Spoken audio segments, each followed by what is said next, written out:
Lewis Hamilton left in tears during interview after emotional British GP win as he breaks historic record. Hamilton won an emotional 9th British Grand Prix ahead of Max Verstappen.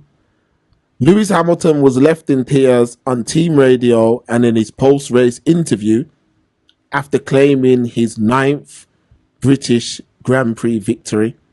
The Mercedes driver finished 2 seconds ahead of Max at Silverstone, with fellow Brit Lance Norris in third. Hamilton started behind teammate and pole sitter George Russell, but Russell slipped back and then was forced to retire due to issues with his water system.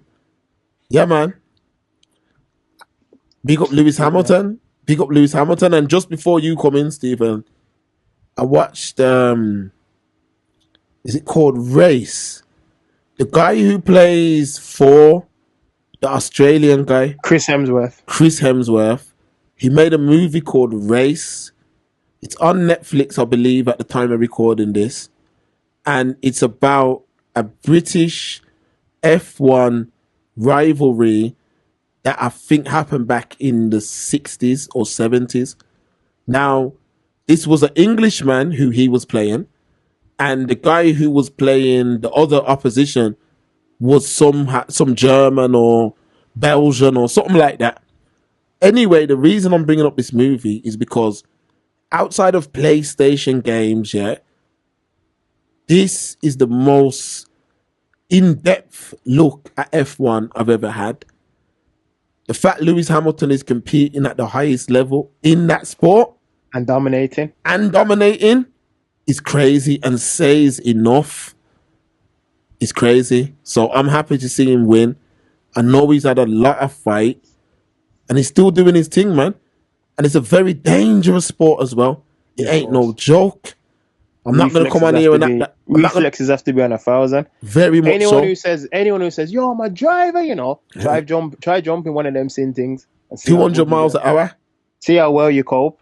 200 miles an hour. Even in that film I'm talking about, Race, there was a crash, Steve, and yo, the man was one of the trapped in geezers, it burns up his face, innit? Yeah, man, he's stuck in the car, man. And the car's on fire. Yo, it's a different... And that was based on them racing around water. That's no joke, that sport. No joke for any competitors that step into that squared car or whatever. I don't even know what the saying is. For any man that could in boxing, you know, step in that squared circle. But for anyone who steps in that car, mad. Never mind to dominate at the highest level. Oh, Mark, you know another part we can't overlook and you can't forget in the story of Lewis Hamilton's success.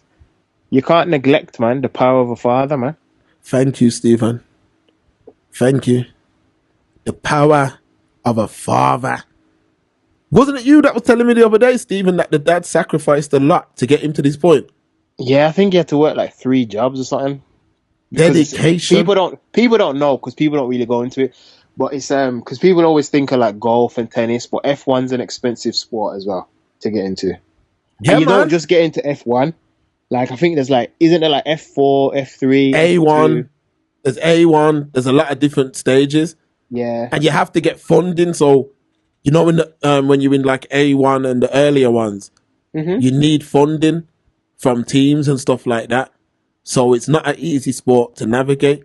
So when it comes to Lewis Hamilton, man, we here at the Express Truth are behind the brother 1,000% and are happy to see him getting back to the top of the sport, because I know he had a rough time. Was it last season or was it the season before? They said he came up short just a piece. Yeah, yeah. Apparently they were. I think they were messing with him. They were messing with him. So I heard. Yeah, I remember because I'm pretty sure around that time we covered it, innit? Yeah, they weren't doing right by him, man. Yeah, man. So that ain't no joke.